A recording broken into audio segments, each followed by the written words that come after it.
Hello students, I am Sukhwinder from department of economics GGDST college Haryana Hoshiarpur.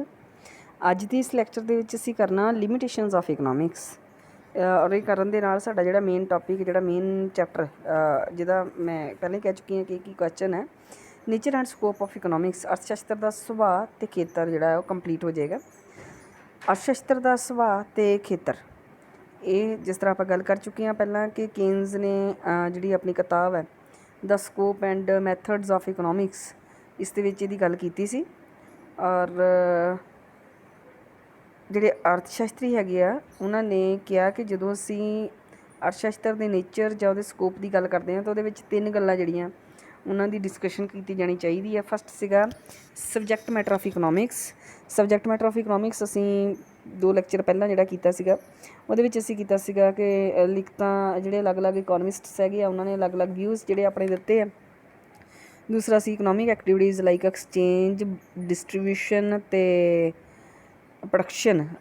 Exchange, consumption ਅਤੇ production ਤਿੰਨ main ਜਿਹੜੇ ਆ ਉਹ ਕੀਤੇ ਸੀਗੇ ਕਿ ਤਿੰਨ ਇਕਨੋਮਿਕ ਐਕਟੀਵਿਟੀਜ਼ ਮੇਨ ਹੁੰਦੀਆਂ, ਇੱਕ ਕੰਜੰਪਸ਼ਨ ਦੀ, ਇੱਕ ਪ੍ਰੋਡਕਸ਼ਨ ਦੀ, ਇੱਕ ਉਪਭੋਗ, ਇੱਕ ਉਤਪਾਦਨ ਅਤੇ ਤੀਸਰੀ ਸੀਗੀ ਵਟਾਂਦਰਾ ਐਕਸਚੇਂਜ।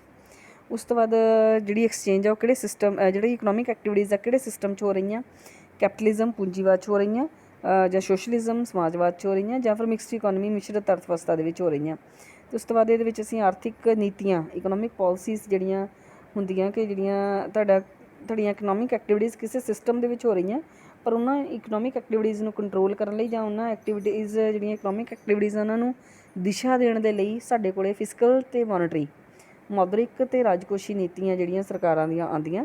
ਇਸ ਤੋਂ ਇਲਾਵਾ ਜਿਹੜੀਆਂ ਇਕਨੋਮਿਕ ਪਲੈਨਿੰਗਸ ਆਉਂਦੀਆਂ। ਉਸ ਤੋਂ ਬਾਅਦ ਪ੍ਰਾਈਜ਼ ਪਾਲਿਸੀ ਆਉਂਦੀ ਹੈ ਅਤੇ ਇੰਟਰਨੈਸ਼ਨਲ ਲਿਕੁਇਡਿਟੀ, ਅੰਤਰਰਾਸ਼ਟਰੀ ਜਿਹੜੀ ਤਰਲਤਾ ਆਉਂਦੀ ਹੈ। ਇਹ ਜਿਹੜੀਆਂ ਨੀਤੀਆਂ ਇਹਨਾਂ ਦੀ ਆਪਾਂ ਡਿਸਕਸ਼ਨ ਕੀਤੀ ਸੀ। ਐਂਡ ਲਾਸਟ ਲੈਕਚਰ ਦੇ ਵਿੱਚ ਆਪਾਂ ਨੇਚਰ ਕੀਤੀ ਸੀ economics the, nature of economics. ਔਰ ਇਹਦੇ ਵਿੱਚ ਆਪਾਂ ਦੇਖਿਆ ਸੀ ਕਿ ਇਕਨੋਮਿਕਸ ਸਾਇੰਸ ਹੈ ਜਾਂ ਆਰਟ ਹੈ। ਜੇ ਉਹ ਸਾਇੰਸ ਹੈ ਅਤੇ ਕੀ ਉਹ ਪੋਜ਼ੀਟਿਵ ਹੈ ਜਾਂ ਨੋਰਮੇਟਿਵ ਹੈ।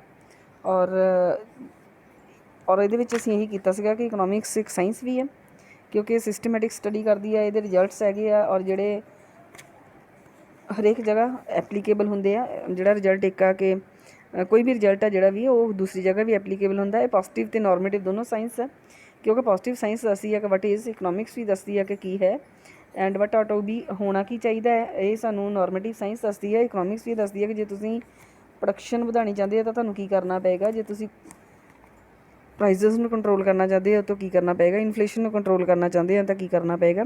ਦੈਨ ਨੈਕਸਟ ਸੀ ਕਿ ਕੀ ਇਕਨੋਮਿਕਸ ਇੱਕ ਆਰਟ ਹੈ, ਅਤੇ ਇਹ ਵੀ ਕਿਹਾ ਡਿਸਕਸ਼ਨ ਕਰ ਲਈ ਸੀ ਆਪਾਂ ਕਿ ਇਕਨੋਮਿਕਸ ਇੱਕ ਆਰਟ ਵੀ ਹੈ ਕਿਉਂਕਿ ਆਰਟ ਉਹਨਾਂ ਤਰੀਕਿਆਂ ਦੀ ਜਾਂਚ ਹੈ ਜਿਨ੍ਹਾਂ ਰਾਹੀਂ ਕਿਸੇ ਨਿਸ਼ਚਿਤ ਉਦੇਸ਼ ਦੀ ਪ੍ਰਾਪਤੀ ਕੀਤੀ ਜਾ ਸਕੇ। ਠੀਕ ਹੈ, ਇਸੇ ਤਰ੍ਹਾਂ ਲਾਈਕ ਜੇ ਆਪਾਂ ਡਿਪਰੈਸ਼ਨ ਦੀ ਸਿਚੁਏਸ਼ਨ ਦੀ ਗੱਲ ਕਰੀਏ ਤਾਂ ਉਹਦੇ ਵਿੱਚ ਵੀ ਉਹ ਸਾਰੇ ਤਰੀਕੇ ਦੱਸੇ ਹੁੰਦੇ ਆ ਕਿ ਜੇ ਡਿਪਰੈਸ਼ਨ ਵਰਗੀ ਸਿਚੁਏਸ਼ਨ ਨੂੰ ਇਕੋਨਮੀ ਦੇ ਵਿੱਚੋਂ ਹੱਲ ਕਰਨਾ ਚਾਹੁੰਦੇ ਆ ਅਤੇ ਸਾਨੂੰ ਇਹ ਜ਼ਰੂਰੀ ਹੋ ਜਾਂਦਾ ਕਿ ਜਿਹੜੀ ਉਸ ਦੇਸ਼ ਦੀ ਗੌਰਮੈਂਟ ਆ ਉਹ ਇਨਵੈਸਟ ਕਰੇ ਕਿਉਂਕਿ ਜੇ ਦੇਸ਼ ਦੀ ਗੌਰਮੈਂਟ ਇਨਵੈਸਟ ਕਰੇਗੀ ਤਾਂ ਡਿਪਰੈਸ਼ਨ ਲਾਈਕ ਸਿਚੁਏਸ਼ਨ ਜੇ ਬਣ ਗਈ ਹੈ, ਦੇਸ਼ 'ਚ ਮੰਦੀ ਵਰਗੀ ਸਥਿਤੀ ਆ ਗਈ ਹੈ ਤਾਂ ਹੀ ਡਿਪਰੈਸ਼ਨ ਦੇ ਵਿੱਚੋਂ ਬਾਹਰ ਆਇਆ ਜਾ ਸਕਦਾ ਕਿਉਂਕਿ ਡਿਪਰੈਸ਼ਨ ਦੇ ਟਾਈਮ ਦੇ ਵਿੱਚ ਪ੍ਰਾਈਵੇਟ ਸੈਕਟਰ ਇਨਵੈਸਟ ਨਹੀਂ ਕਰਦਾ। ਔਰ ਇਹ ਉਹ ਦਿਸ਼ਾ ਨਿਰਦੇਸ਼ ਆ ਜਿਨ੍ਹਾਂ ਦੇ ਨਾਲ ਅਸੀਂ ਕਿਸੇ ਵੀ ਇਸ ਤਰ੍ਹਾਂ ਦੀ ਸਿਚੁਏਸ਼ਨ ਦਾ ਹੱਲ ਕੱਢ ਸਕਦੇ ਹਾਂ ਔਰ ਇਹ ਹੱਲ ਸਾਨੂੰ ਇਕਨੋਮਿਕਸ ਦੱਸਦੀ ਹੈ। ਇਸ ਲਈ ਇਕਨੋਮਿਕਸ ਇੱਕ ਕਲਾ ਵੀ ਹੈ ਅਤੇ ਸਾਇੰਸ ਅਤੇ ਕਲਾ ਦੋਵੇਂ ਹੈ। ਉਸ ਤੋਂ ਬਾਅਦ ਤੀਸਰਾ ਜਿਹੜਾ ਪਾਰਟ ਉਸ scope and nature and scope concept question ਦਾ ਹੈਗਾ ਉਹ ਹੈਗੀਆਂ ਇਕਨੋਮਿਕਸ ਦੀਆਂ ਲਿਮਿਟੇਸ਼ਨਸ, ਉਹ ਅਸੀਂ ਅੱਜ ਕਰਾਂਗੇ। ਲਿਮਿਟੇਸ਼ਨਸ ਦੇ ਵਿੱਚ ਸਭ ਤੋਂ ਵੱਡੀ ਜਿਹੜੀ ਲਿਮਿਟੇਸ਼ਨ ਪਹਿਲੀ ਹੈਗੀ ਆ ਉਹ ਹੈਗੀ ਆ ਸਿਰਫ ਵਿਅਕਤੀਆਂ ਦੀਆਂ ਕਿਰਿਆਵਾਂ ਦਾ ਅਧਿਐਨ, study of human activities only. ਜਿਹੜਾ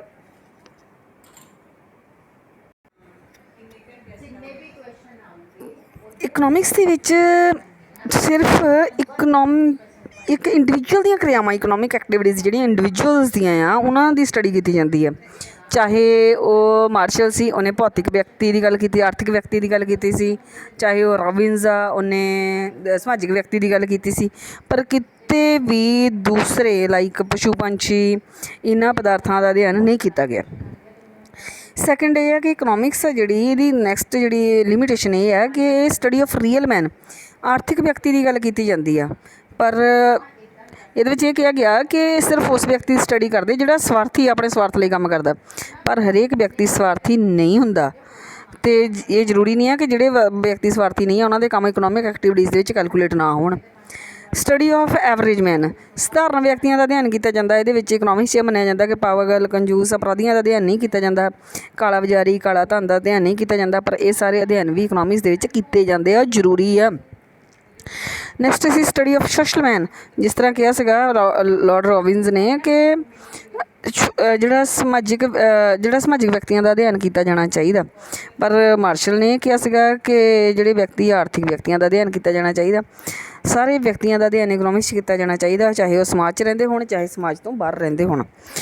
ਸਟੱਡੀ ਆਫ ਇਕਨੋਮਿਕ ਐਕਟੀਵਿਟੀਜ਼, ਆਰਥਿਕ ਕਿਰਿਆਵਾਂ ਦਾ ਅਧਿਐਨ ਜਦੋਂ ਕੀਤਾ ਤਾਂ ਸਿਰਫ ਉਹਨਾਂ ਕਿਰਿਆਵਾਂ ਦਾ ਜਿਨ੍ਹਾਂ ਦੇ ਨਾਲ ਜਾਂ ਸਾਡੇ ਕਲਿਆਣ 'ਚ ਵਾਧਾ ਹੁੰਦਾ ਹੋਵੇ ਜਾਂ ਸਾਡੇ ਜਿਹੜੇ ਦੁਰਲੱਭ ਪਦਾਰਥਾਂ ਦਾ ਵਧੀਆ ਯੂਜ਼ ਹੁੰਦਾ ਹੋਵੇ।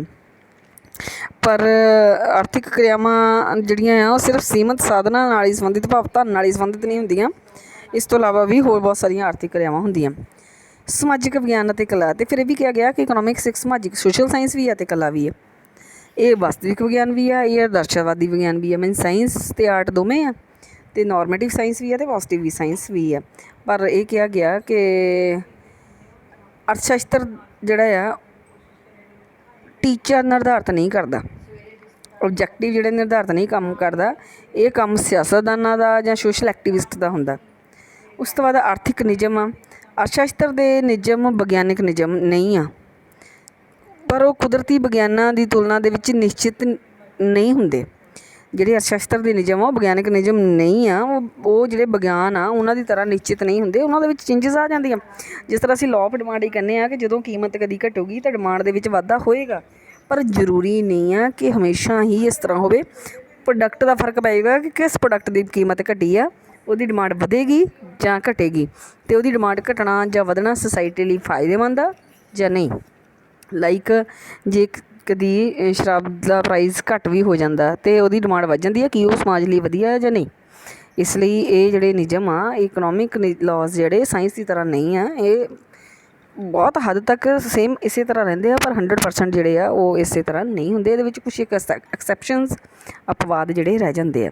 ਇਹ ਹੈਗੀਆਂ ਅਰਥ ਸ਼ਾਸਤਰ ਦੀਆਂ ਸੀਮਾਵਾਂ, ਔਰ ਇਸ ਦੇ ਨਾਲ ਹੀ ਤੁਹਾਡਾ ਜਿਹੜਾ ਸਕੋਪ ਅਤੇ nature and scope of economics ਆ, ਅਰਥ ਸ਼ਾਸਤਰ ਦਾ ਸੁਭਾਅ ਅਤੇ ਖੇਤਰ, ਇਹ ਕੰਸੈਪਟ ਕੰਪਲੀਟ ਹੁੰਦਾ। ਕੱਲ੍ਹ ਆਪਾਂ ਨੈਕਸਟ ਟੌਪਿਕ ਸ਼ੁਰੂ ਕਰਾਂਗੇ। Thank you so much.